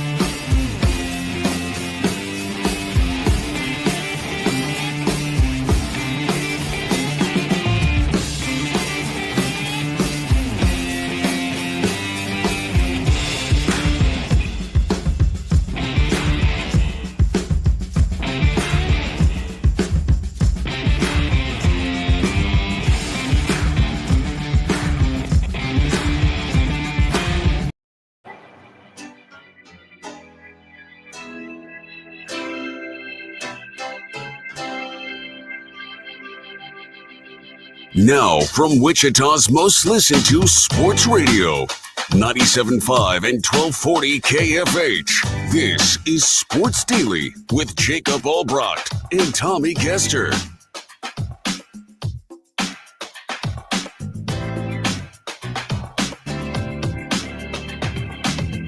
All right, welcome back in, everybody. Hour number 2 here on Sports Daily. Still getting connected with Dan, so we'll get to Dan just as soon as Jad gives us the thumbs up here. It is Jacob Albrecht and Brandon Zinner in the meantime, getting you ready for a big night of college basketball tonight, getting ready for another crazy week of the NFL season. I was just looking through the playoff picture, and it's almost settled. The NFC is a little trickier, some of the divisional races, but, you know, if this Thursday night game between the Chargers and Broncos, pretty massive, Brandon, honestly. Like, if the Chargers beat Denver, You've got Denver facing a situation where they have to then play the Bengals, who would not be eliminated, and the Chiefs. Denver's not out of the woods. Now, the Chargers obviously also face dire straits because they've got to play Denver. If they lose again, they're potentially only a game ahead of a team like Cincinnati or Indianapolis. So it is not quite settled there. But it should be an interesting stretch down here through the home stretch of the regular season. All right, we have Dan Israel in, our Chiefs insider, executive producer of the Chiefs Radio Network, as we bring Dan in to talk about what everybody's talking about, Dan, and that is a right ankle of a certain player and what it means. What have you heard? And if you could just give us like a gut feel, percentage chance, whatever it is that Mahomes plays, what would you give it right now? Well, I've heard that it's a mid-ankle sprain, which is better than a high ankle sprain. That's not as good. good as good as a low ankle sprain. But you know, he is so tough, Jacob. He refuses to play. I mean, he refuses not to play, and so I think it's going to be hard to keep him out of the game, regardless of whether that's the best health decision for him or not. But especially with the Chiefs still fighting for that first-round seed, I think his chances of playing are probably pretty good. Dan, Brandon Zenner here. Thanks for joining us this morning. If in the fact that they do need to go to Carson Wentz, what does this offense look like with him? How much confidence do they have in that he can go in and run the offense that we have become accustomed to seeing throughout this season? You know, Brandon, in training camp, he looked great. I mean, he really looked like a starting quarterback. It was almost like, why do we have two starting quarterbacks on this team? But when you're behind Patrick Mahomes, I mean, there's not much of a chance there. And there's also a reason that he's a backup quarterback for the Kansas City Chiefs, right? But I do think he's capable. I do think he understands. You know, he's been in our offense now long enough that if he does have to go, he'll make a good outing, I believe. But I just think it's going to be hard to keep Mahomes down. I can tell you right now, Vegas thinks that Wentz will play because the Chiefs are home dogs. If you look at those sorts of things, I think it's a really interesting decision. I think if Mahomes is anything less than 100%, for me, it comes down to, can Carson Wentz beat the Texans at home? I think he can. And then at that point, you've got because the Pittsburgh game, as of right now, means more than the Texans game, right? Because Pittsburgh's technically still alive in the home field race. So that game means more. It would then be on a short week. You would still control your own destiny if Carson Wentz can't go. And I understand the other side of it too, because if you beat Houston and Pittsburgh, then you could rest Mahomes for 2 weeks. I think it's a pretty fascinating decision for Andy Reid and the coaching staff on whether Mahomes wants to play or not, whether they let him play because they've got 3 games in 11 days coming. Yeah, and I do think, you know, one of the issues here, first of all, when we talked about this, you know, 3 games in 11 days, man, the worst thing that can happen in that stretch is an injury, right? And that's exactly what happened. But, you know, the way the offensive line was playing, it was kind of a matter of time. But I think one of the factors there is going to be late in the week, just how much swelling remains. And, you know, I think there's enough swelling in there that they just can't deny it. They'll sit him just because even his own people will tell him, you know, hey, you don't want to mess this ankle up permanently. And so I think that there's some degree of that, but I think if it comes down to just a pain tolerance, there's no way they're keeping him out of there. They'll shoot that ankle up and he'll be out there. And I think when you watch the Bills play on Sunday, it's going to be a fight to the end, I think, here. I'm not sure the Bills are going to lose another game, right? And Dan, we were already on Mahomes' injury watch just because of the state of this Chiefs offensive line. They make the change after the DJ Humphries injury. Joe Thuney moves over from left guard to left tackle for the first time since college, which I'm still not sure was even talked about enough nationally, just how impressive that was. What did you take away from what we saw from him moving over, and what do you think this team does moving forward with that left tackle position? Yeah, I mean, it's just such a real problem, right? I mean, I thought Thuney did really well. That is not easy to change positions. I know a lot of people think, hey, offensive line is the offensive line, but, you know, Thuney's used to going forward, not sideways. And so it's it's a pretty big leap for him to make. Thought he played great. When you look at Mahomes came out of the game with an injury, there's always a strike in that direction, right? Nothing you can say about that. May not have been Tooney's fault, but ultimately the offensive line failed there. And so I still think they have an issue. I think they're going to have to they're just going to have to get used to doing a tackle eligible, tackle eligible or bringing in keeping those tight ends back, man. You got to give Mahomes more time. I thought his time went from about just under 2 seconds to just under 2.5 seconds, which is a big deal in the NFL. But they need to. I'd like to see that get up to 3. That'd be much better. So that's another good point, because as we talk about what to do with Mahomes, if TJ Watt is out, and he could be by the time the Chiefs play them, there's another reason for me. Like Houston can get after it and rush the passer. So can Denver. If I'm like crystal balling the perfect scenario here, it's that you can beat Houston with Carson Wentz, and then if you don't, maybe you have to get Mahomes in there against a Watt-less Pittsburgh pass rush, and then who knows what you'll need against Denver at that point. It's always been a protecting Mahomes thing, even before the injury to me. It's why I thought they needed to run the ball more. It's why all of these things are for this reason right here. I mean, I don't know. A mid-ankle sprain feels like it can get worse, right? It's not like he can just run out there and have no further injury risk. That feels like something that can get worse. Definitely, and I think, even though they can tape a mid-ankle sprain much better than a high ankle sprain, you're still putting the guy out there. And I mean, I think a perfect plan, if you ask me, would be to start Wentz. I mean, there's nothing keeping you, as long as you don't make Mahomes inactive, you could always bring him in the second half if the Chiefs need it.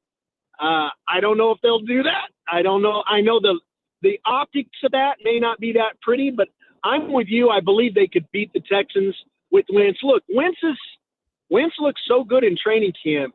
I mean, he looked like a true starting quarterback. I'm not sure I would say they couldn't beat the Steelers with Wentz, but I just know, how competitive Mahomes is. And it just seems like when the better part of valor would be to say, hey, rest now. You may even get to rest. Who knows? You may even get to rest on Christmas Day. That would be ideal, right? And then you can rest maybe against the Broncos. But it just there would have to be a huge upset with the Bills for all of that to happen. And I just think like they want to keep the gas on and make sure that they get this first seed. Yeah, the Bills finishing up 3 divisional games, 2 against the Patriots, 1 against the Jets. Those first 2 games against each of those opponents at home. And Dan, regardless of who is playing under center, it sounds like Hollywood Brown has a very good chance of returning, which is going to be a huge help to whoever it is under center. What are you hearing about his chances to play this week? What do you think he'll bring to this offense? Because we did only get to see that for Check's notes, 1 snap of the preseason.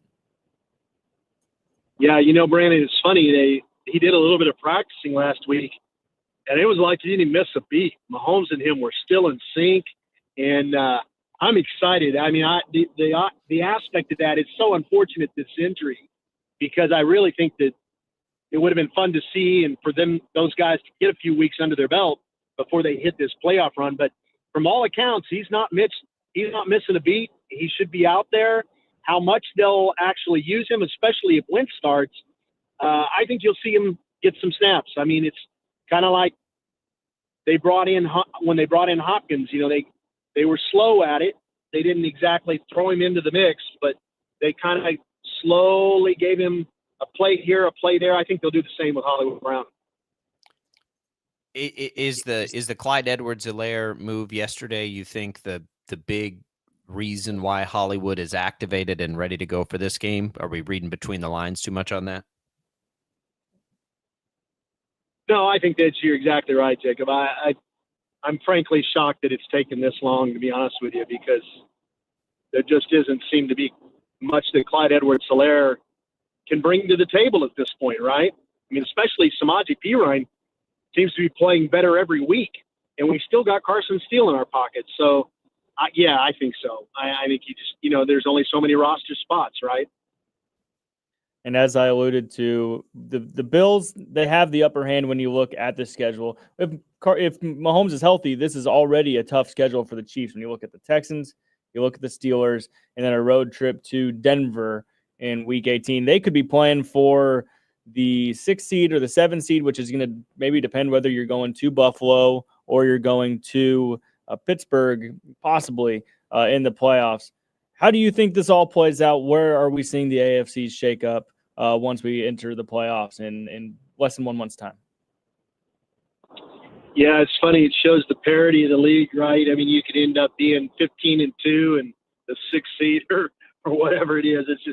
It's nuts. But and you got to assume the Bills are just going to win all 3 of those games, right? I mean, man, the way they looked against the Lions, where they could just score at will, certainly makes you think they're going to score at will against the Patriots and against the Jets. I know the Jets had a good outing Sunday, but still, I just don't feel like that's going to be much competition for them. So the Chiefs really, they're in the driver's seat, but there's just no margin of error when you talk about finishing the season against what are 3 very competitive opponents. I think, the Broncos are playing much, much better, even though they had a down week Sunday. I feel like that defense is for real. Steelers, I don't know what to think about other than they're a good team. They're always competitive. They're always in the fight. They remind me of the Chiefs in that they find ways to win. Tough game against the Eagles, of course, Sunday for them, but I think they'll be ready on Christmas Day. The winner in all of this, guys, Netflix. Oh yeah, they won. The Steelers have a George Pickens problem. When he's not out there, they're different. But man, when he's out there, they're good. I want to ask you about the rest of it. So the Chargers and the Broncos will play, and that's a fascinating game to me because I don't know that either of these teams is completely safe. The Chargers had a major letdown. They're actually favored in that game. Okay, so the Chargers are favored. Let's just say the Chargers beat the Broncos. Then the Broncos got to turn around and play the Bengals, who are not eliminated yet. And then the Broncos have to finish with the Chiefs. Who would you which situation would you rather have? Because the Broncos are a game ahead of the Chargers, but the Chargers finish with Denver and then New England and Vegas. Would you rather be Denver or would you rather be the Chargers right now? I think I'd rather be the Chargers. Yeah, I'd have to agree. I mean, I'm always stunned with the level of talent that the Chargers have that they can struggle so much, but I'd much rather play those 2 teams than what the Broncos are going to have to face. And I think you've also got a more experienced quarterback. When you talk about December football, it kind of ticks up a notch. We always call it the race for the playoffs, right? And I feel like teams that are experienced play better in December. And so I think you'd have to give that hand to the Chargers as well. But if I had my choice, I'd rather be the Chargers. We've been on here and haven't touched about the Chiefs defense at all yet. And that's a group that just forced 6 turnovers, held the Browns to just 1 big chunk play, 7 points on the day. When you look at the defense, is what they did, is it sustainable? Was it a product of who they played? Is the Chiefs defense back? Did Steve Spagnuolo figure something out in the last couple of weeks? What's your take on this Chiefs defense at this point?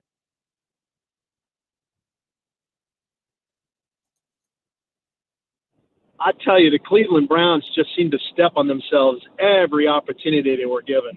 I'm really stunned almost at some of the the decisions that they made. Some of the errors they made were so uncharacteristic. I mean, we saw the Kadarius Toney, lining up off sides, and so I don't know. I want to say look. Do I think it should have taken 3 years for Trent McDuffie to get an interception? No. Do I think that, he's got the monkey off his back with that? Maybe. I definitely think they work on that stuff every day. And so I think some of it was the Chiefs defense, but man, an awful lot of it just seemed to be the Cleveland Browns giving the Chiefs opportunities to make plays versus the other way around. I don't know. How do you guys feel about it? I think, look, Jerome Ford had the big 62-yard run. You take that away and Cleveland barely clears 200 yards. And it's not like Jameis Winston has been ineffective. Now, he's turned the ball over too much, but the Chiefs made their entire offense look ineffective. So I think two things were happening. I think the turnovers, yeah, maybe you can give that to Cleveland, but even just the lack of ability to do anything. And honestly, Dan, is it just as simple as they finally had a pass rush in that game? Like, is it that much of a difference that, man, if they could just get a pass rush down the stretch, we could see the Chiefs defense return to what it once was?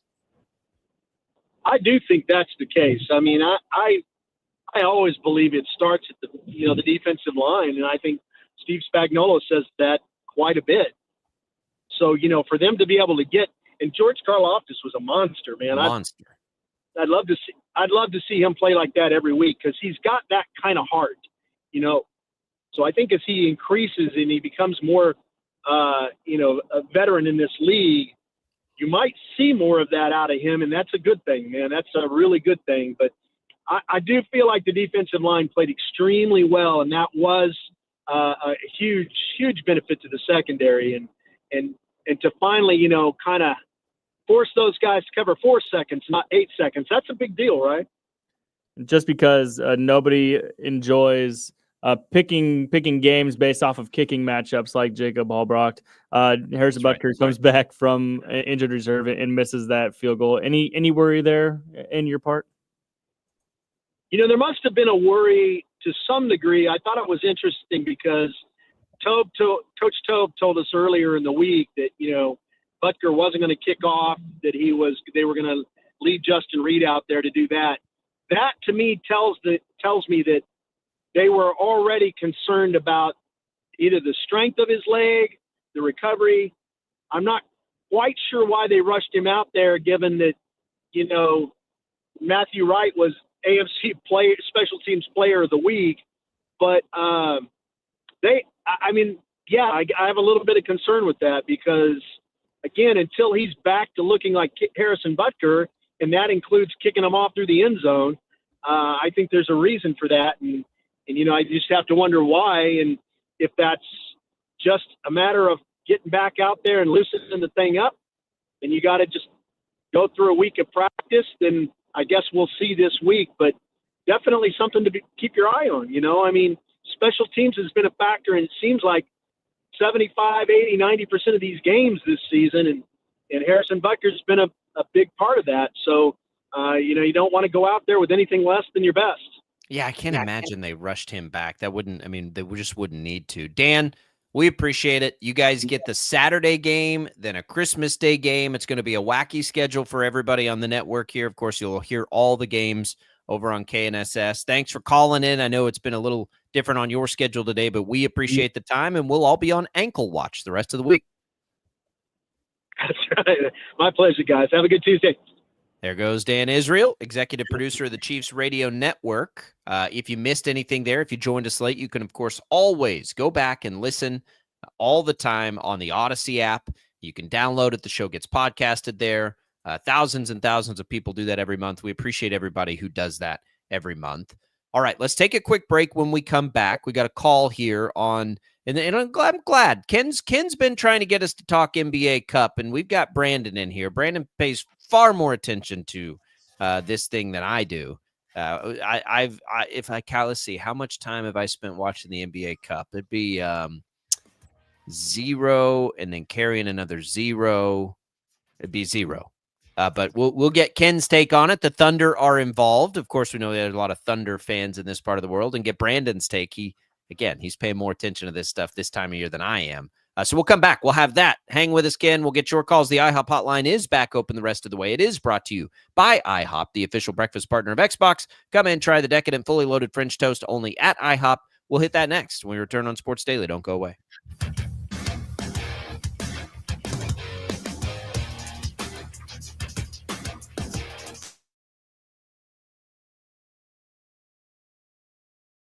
Just because it's 4 o'clock doesn't mean your day's wrapping up. Get the facts first on 12 News at 4. It doesn't matter where you are. In the office, on the road, or on your couch. 12 News is everywhere, bringing you the story as it happens, catching you up on everything you need to know, and giving you your first look at the next 10 days from Storm Team 12. Watch weekdays on KWCH and KSPW. 12 News at 4. Facts first. Hey, Wichita, Jim Rome here. Celebrating over 25 years as the #1 midday sports talk show on Wichita Radio. Find out why. Tune into the jungle weekdays 11 until 2 on 97.5 and 1240 KFH.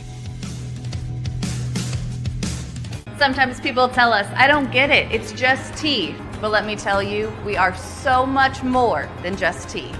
With 20 plus flavors of sweet and unsweet iced tea, the possibilities are endless. Come on in and try them all for free to find your favorite or get us on the go for your busy lifestyle. And don't miss happy hour every day.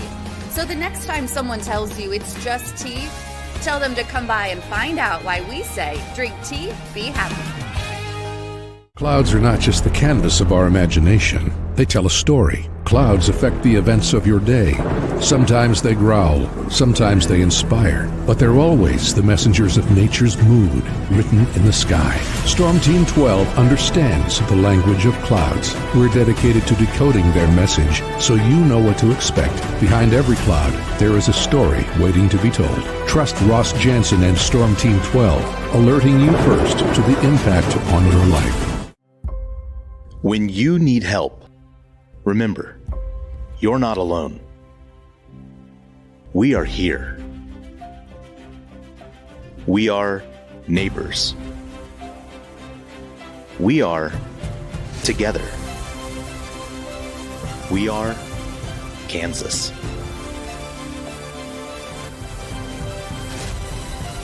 We are 12 News.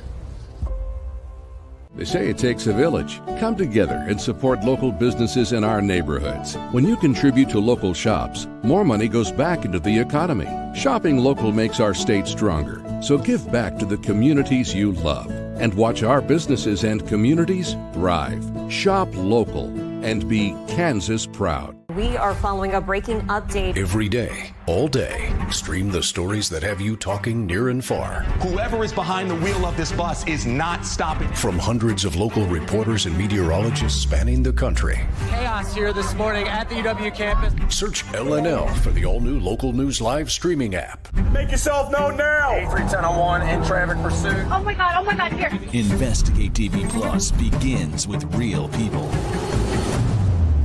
We investigate stories that impact you. And inspire change every day. Something is broken. Real problems Why are they hiding it? and real solutions. My daughter was dying in front of me. What was your reaction when he said that? Investigate TV Plus, weekdays at 3:30 p.m. on KWCH. Sometimes people tell us, I don't get it, it's just tea. But let me tell you, we are so much more than just tea. With 20 plus flavors of sweet and unsweet iced tea, the possibilities are endless. Come on in and try them all for free to find your favorite or get us on the go for your busy lifestyle. And don't miss happy hour every day. So the next time someone tells you it's just tea, tell them to come by and find out why we say, drink tea, be happy. Mornings are busy. We're here to make your mornings better. We report the stories that affect you. 3 more hospital lies from contaminated apple juice just a day after the FDA issued a recall. We're here to make your mornings better. Closing east and westbound lanes of K96 for repairs. With 12 News, you're prepared for your whole day. Scattered thunderstorms across the state into the afternoon. Stay a step ahead with 12 News this morning on KWCH and KSCW.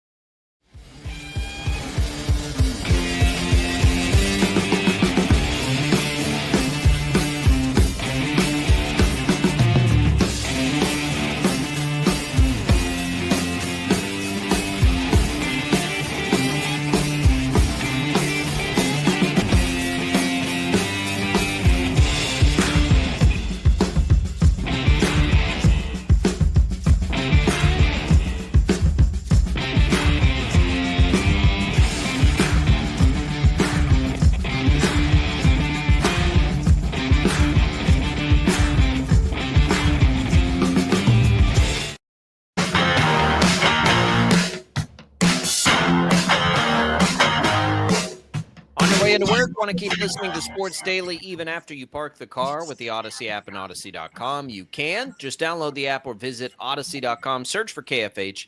Download the app today to get started. Something else you can do cool in the app is leave us voice messages. Just hit that little microphone icon, and you can do that. If you can't call us live, we do have a live call right now, and it's on a topic we have spent no time on. And so Ken is going to break the seal It's not here. live, Ken? it's a message. Oh, it is a message. Great. Okay. So we've got a Ken message. Hey, look, that was a wacky coincidence there. So this is actually one of the messages I was just talking about through the Odyssey app. It's really cool. If you can't call us live on the IHOP hotline, you can leave us a message. Here's the message from Ken. Game tonight in the NBA, fellas, Oklahoma City Thunder versus the Bucks in the NBA Cup final game. If you're one of those fans that doesn't watch the NBA and thinks the NBA doesn't, there's no defense in the NBA, you should tune in tonight and watch that game. Should be an awesome one. Have a good one. There goes Ken. Look, Brandon, this isn't, and you go Thunder here. Two good teams, two teams that might be in the NBA finals. It's not that I don't care that the NBA does this cup thing. I honestly, legitimately don't understand it. So it's not aimed at me anyway, because I'm not anymore in this life and what we do now.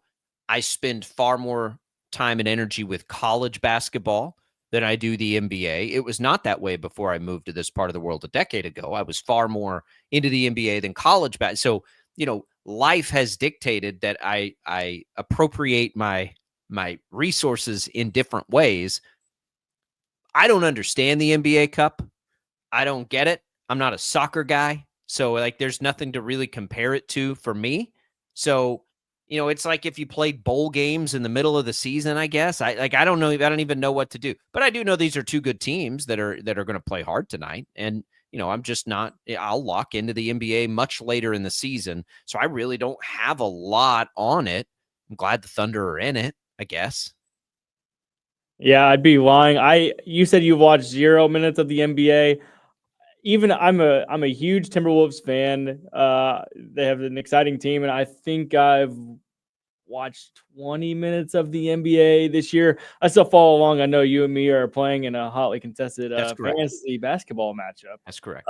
This week, but I wish I could watch because anytime you get Giannis and Shai Gilgeous-Alexander going against each other, two great defensive teams. And remember, these guys are playing for cold hard cash tonight. The winner is walking away with a good chunk of change. I think it's $1 million. I think that's right. I think that's right.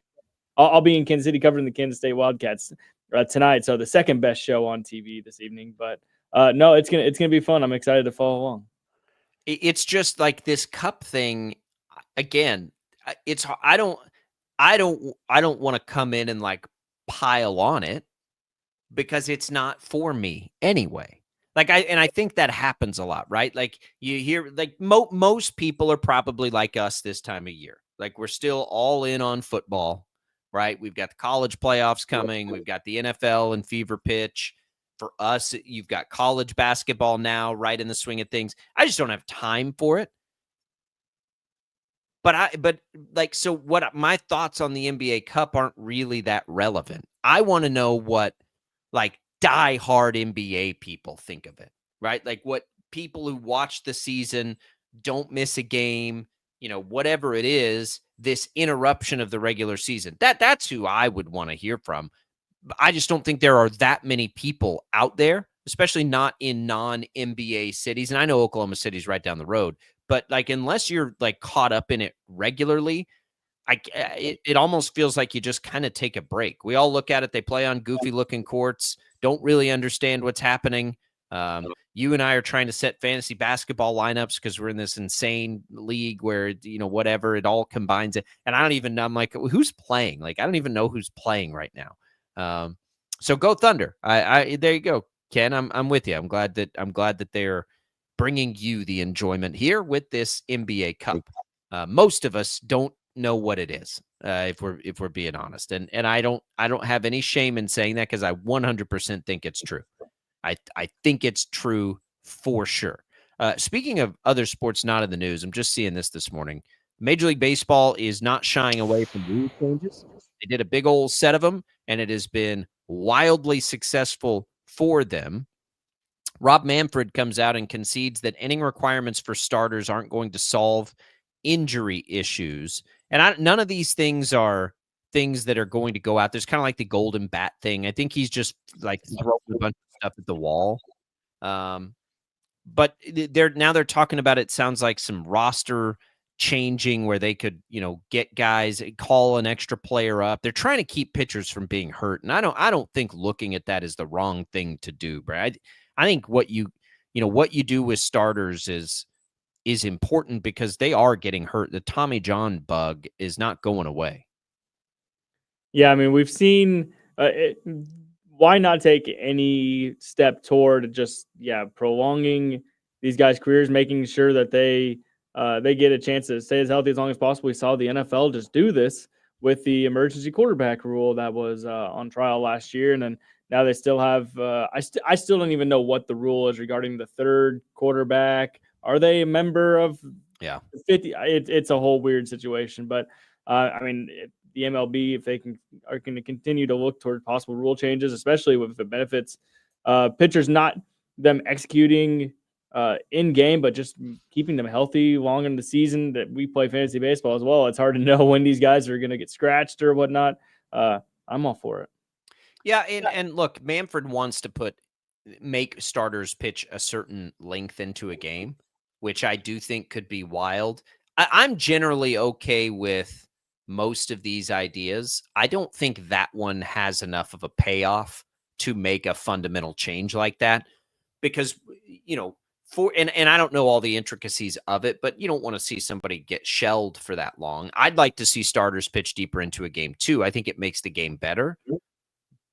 But that one fundamentally changes the way baseball's played right now. And the shift did to some degree, but you're not playing it any different. Making a starter go 6 innings does to me more so change. And there's the injury risk factor. I don't think this one will ever happen. But as far as, I was a proponent, by the way, of all of the last rule changes. I didn't like the shift. I thought it was killing the game. I didn't like that relievers were coming in to pitch to one batter. I thought it was killing the game. I love the pitch clock. I love the bigger bases, introducing the steal. I love all of those things. And it's why when I hear things like golden bat, and it's like that would change the game, I'm like, you know what?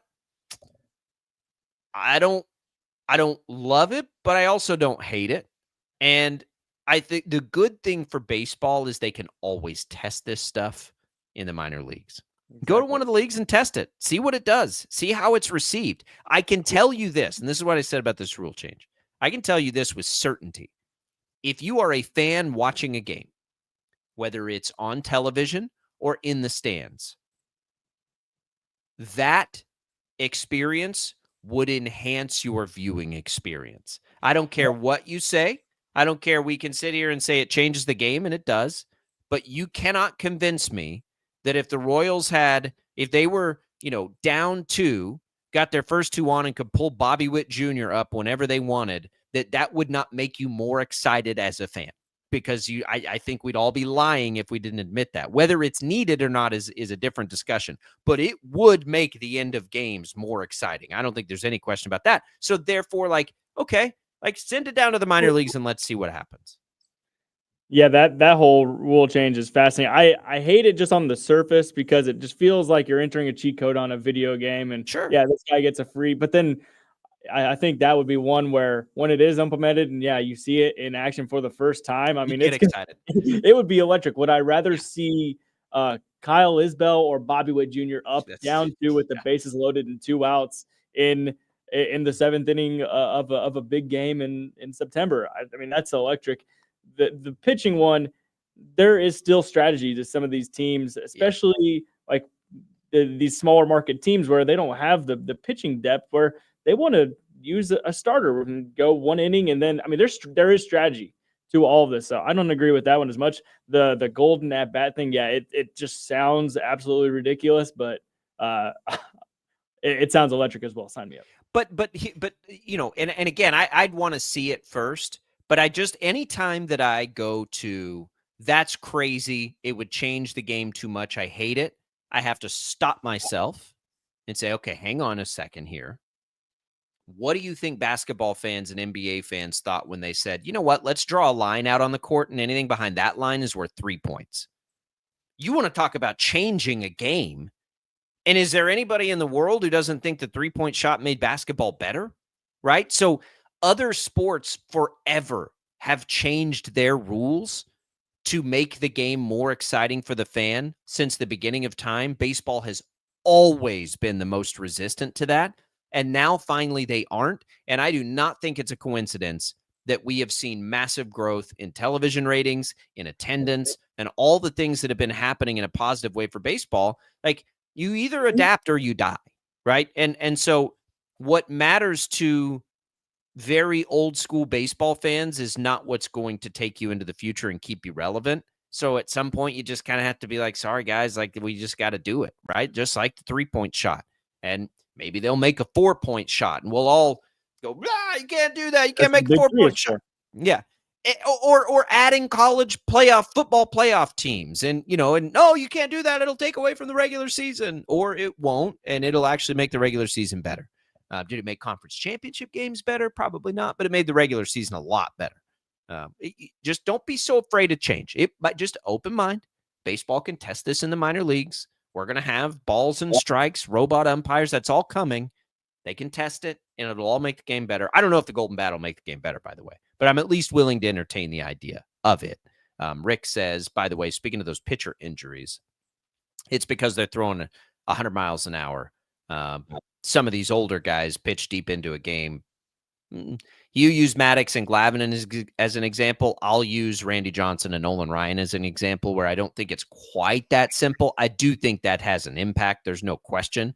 More guys do it. And the spin rates are higher now than they ever have been. That's what, a lot of medical people think is leading to the Tommy Johns. There have been guys throwing 100 miles an hour deep into games for a long time. But it's these spin rates, that, and what are you supposed to do, right? You want the nastiest stuff you can throw. I don't know I don't think there is an easy answer to that. Like, that's just something that's going to have to be dealt with. All right. So that popped up. I did want to get to that one real quick before we let go of baseball, Brandon. We're starting to see a lot of movement among free agents, right? A lot of moves being made. The Royals kind of made the early move with Jonathan India. How much more do you think they're going to do at the deadline here? I think that there is a small amount of pressure now to replace Singer, to have some reinforcements there. I do think they need another starting pitcher. I do think they solved leadoff hitter, at least on paper. I do think they could still use another bat, too. I don't think their work is done, and it feels like they've got chips in the middle of the table here, and they probably are going to go spend a little more money. If they can only do one thing, though, what would you like to see them do? I would like to see them go out and get a big lefty bat that they can deploy at any point. We've seen the injuries of Vinny, and I think they just need another solid lefty bat, whether that's guy who can get on base, whether that's a guy who can hit for power.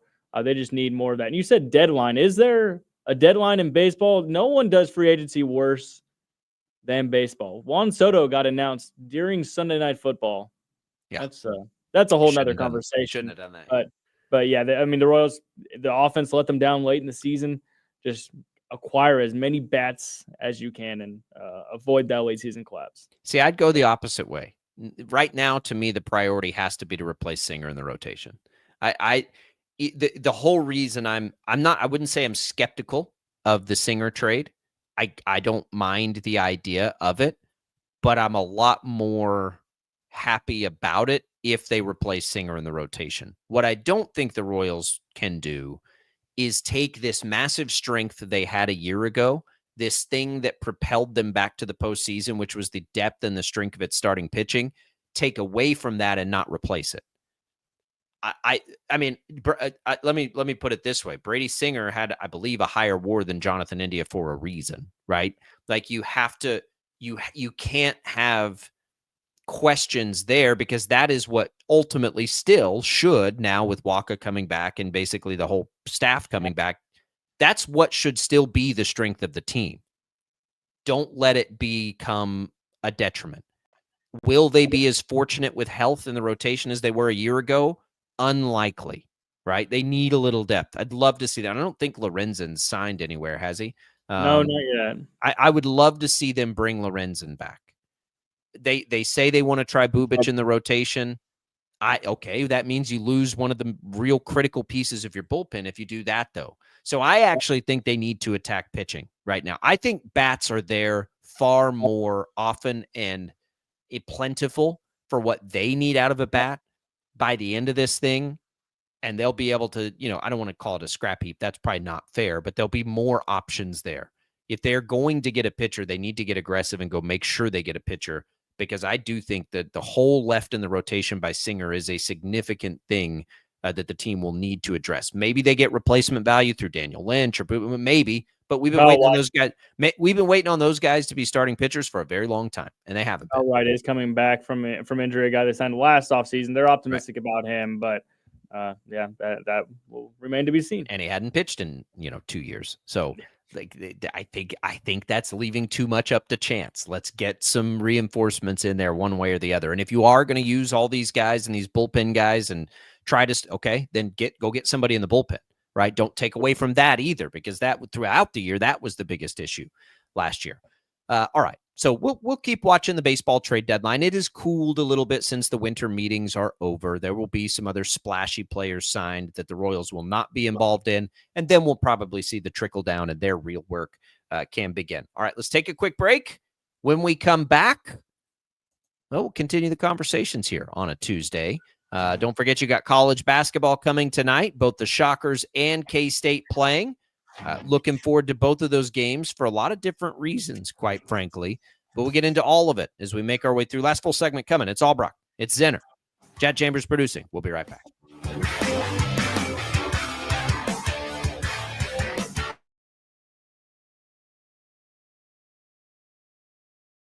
Just because it's 4 o'clock doesn't mean your day's wrapping up. Get the facts first on 12 News at 4. It doesn't matter where you are. In the office, on the road, or on your couch, 12 News is everywhere, bringing you the story as it happens, catching you up on everything you need to know, and giving you your first look at the next 10 days from Storm Team 12. Watch weekdays on KWCH and KSPW. 12 News at 4. Facts first. Hey, Wichita, Jim Rome here, celebrating over 25 years as the #1 midday sports talk show on Wichita Radio. Find out why. Tune into the jungle, weekdays 11 until 2 on 97.5 and 1240 KFH. Sometimes people tell us, I don't get it, it's just tea. But let me tell you, we are so much more than just tea. With 20 plus flavors of sweet and unsweet iced tea, the possibilities are endless. Come on in and try them all for free to find your favorite, or get us on the go for your busy lifestyle. And don't miss happy hour every day. So the next time someone tells you it's just tea, tell them to come by and find out why we say, drink tea, be happy. Clouds are not just the canvas of our imagination. They tell a story. Clouds affect the events of your day. Sometimes they growl, sometimes they inspire, but they're always the messengers of nature's mood, written in the sky. Storm Team 12 understands the language of clouds. We're dedicated to decoding their message so you know what to expect. Behind every cloud, there is a story waiting to be told. Trust Ross Jansen and Storm Team 12, alerting you first to the impact on your life. When you need help, remember, you're not alone. We are here. We are neighbors. We are together. We are Kansas.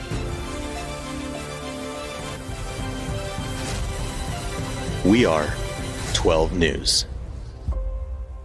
They say it takes a village. Come together and support local businesses in our neighborhoods. When you contribute to local shops, more money goes back into the economy. Shopping local makes our state stronger. So give back to the communities you love and watch our businesses and communities thrive. Shop local and be Kansas proud. We are following a breaking update. Every day, all day, stream the stories that have you talking near and far. Whoever is behind the wheel of this bus is not stopping. From hundreds of local reporters and meteorologists spanning the country. Chaos here this morning at the UW campus. Search LNL for the all-new Local News Live streaming app. Make yourself known now. 310-01 in traffic pursuit. Oh my God, here. Investigate TV Plus begins with real people.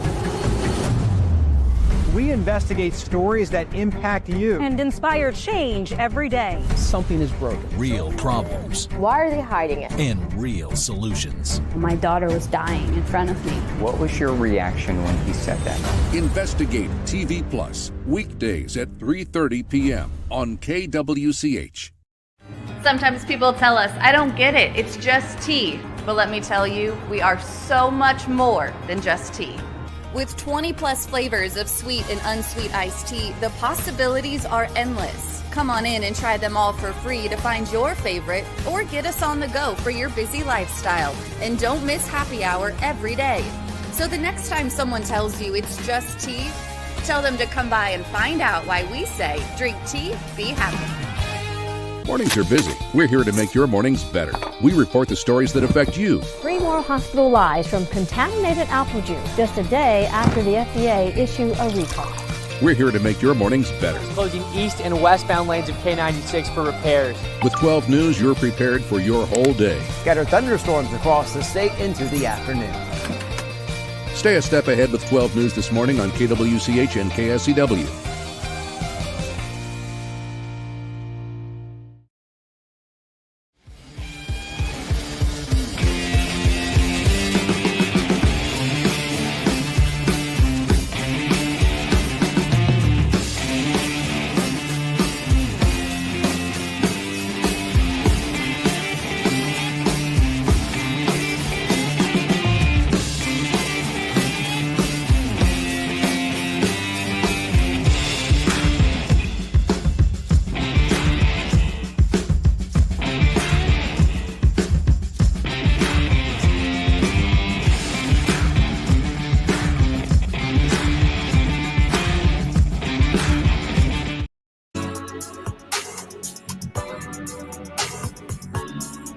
Welcome back in, everybody. Jacob Albrock, Brandon Zinner with you on this Tuesday.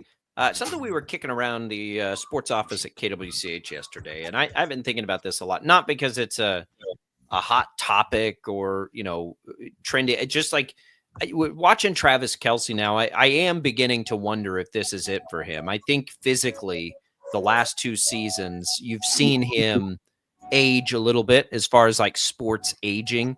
I am honestly, it makes me even more impressed with what he's still able to do, Brandon, to at least to the eyes see that he doesn't move the same way he used to move and all of these things. Like he's hit the place where most older players hit, yet he's still so effective. But it does make me continue to wonder, like, is this it for Travis Kelce? I'm beginning to think there's a pretty good chance it is.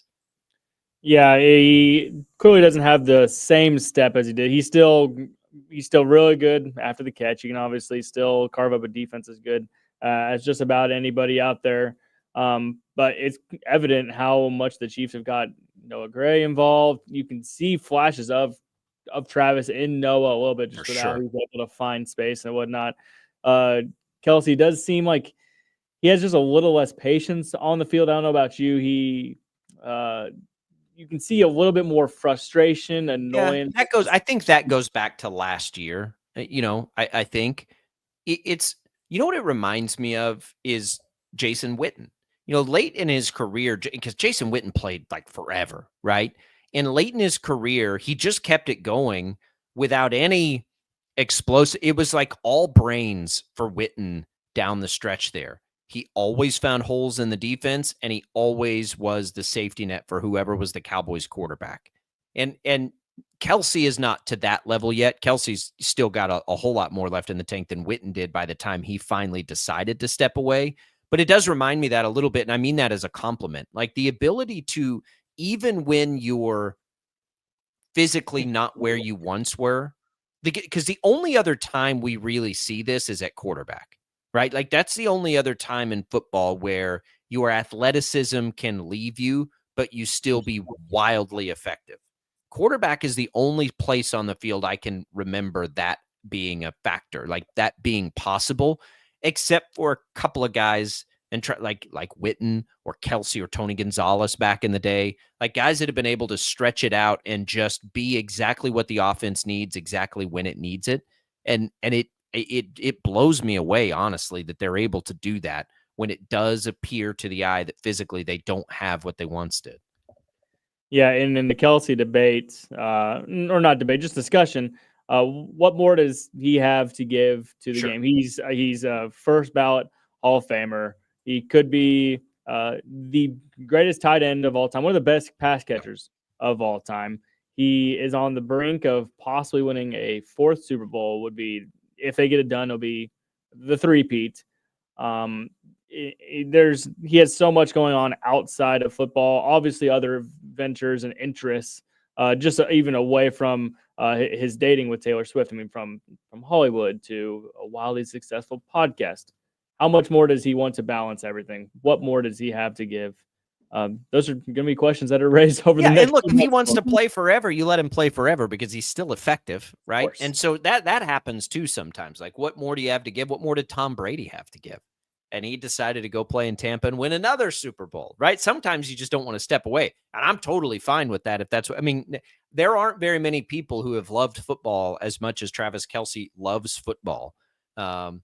I think though, he at some point, like it's wild to imagine still being able to do it at the level he's doing it at with the physical limitations that come with age. And he has been, and it's been crazy to watch this year. Like I'm amazed by it.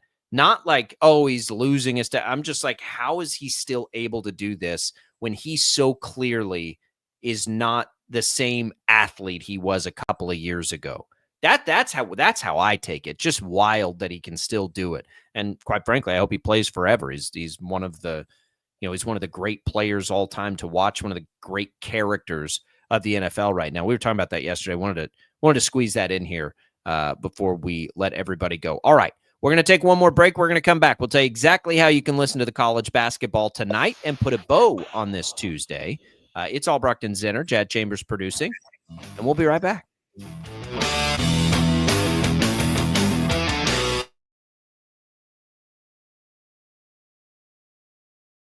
Just because it's 4 o'clock doesn't mean your day's wrapping up. Get the facts first on 12 News at 4. It doesn't matter where you are. In the office, on the road, or on your couch, 12 News is everywhere. Bringing you the story as it happens, catching you up on everything you need to know, and giving you your first look at the next 10 days from Storm Team 12. Watch weekdays on KWCH and KSPW. 12 News at 4. Facts first. Hey, Wichita, Jim Rome here. Celebrating over 25 years as the #1 midday sports talk show on Wichita Radio. Find out why. Tune into the jungle weekdays 11 until 2 on 97.5 and 1240 KFH. Sometimes people tell us, I don't get it, it's just tea. But let me tell you, we are so much more than just tea. With 20 plus flavors of sweet and unsweet iced tea, the possibilities are endless. Come on in and try them all for free to find your favorite, or get us on the go for your busy lifestyle. And don't miss happy hour every day. So the next time someone tells you it's just tea, tell them to come by and find out why we say, drink tea, be happy. Clouds are not just the canvas of our imagination. They tell a story. Clouds affect the events of your day. Sometimes they growl, sometimes they inspire, but they're always the messengers of nature's mood written in the sky. Storm Team 12 understands the language of clouds. We're dedicated to decoding their message so you know what to expect. Behind every cloud, there is a story waiting to be told. Trust Ross Jansen and Storm Team 12, alerting you first to the impact on your life. When you need help, remember, you're not alone. We are here. We are neighbors. We are together. We are Kansas.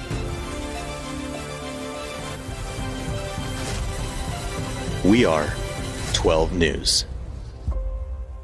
They say it takes a village. Come together and support local businesses in our neighborhoods. When you contribute to local shops, more money goes back into the economy. Shopping local makes our state stronger. So give back to the communities you love and watch our businesses and communities thrive. Shop local and be Kansas proud. We are following a breaking update. Every day, all day, stream the stories that have you talking near and far. Whoever is behind the wheel of this bus is not stopping. From hundreds of local reporters and meteorologists spanning the country. Chaos here this morning at the UW campus. Search LNL for the all-new Local News Live streaming app. Make yourself known now. 310-01 in traffic pursuit. Oh my God, here. Investigate TV Plus begins with real people.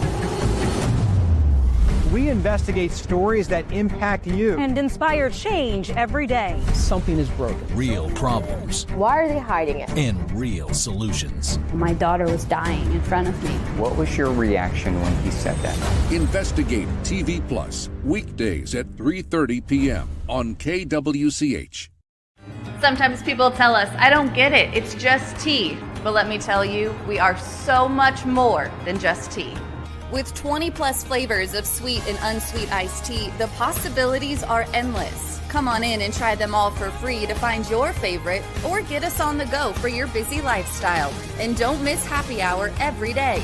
So the next time someone tells you it's just tea, tell them to come by and find out why we say drink tea, be happy.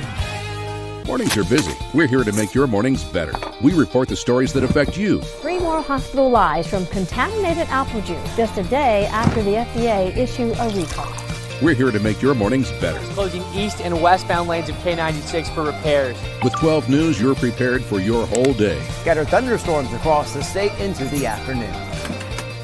Stay a step ahead with 12 News this morning on KWCH and KSCW.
All right, that's it for us, everybody. Brandon, appreciate you stepping in here this week.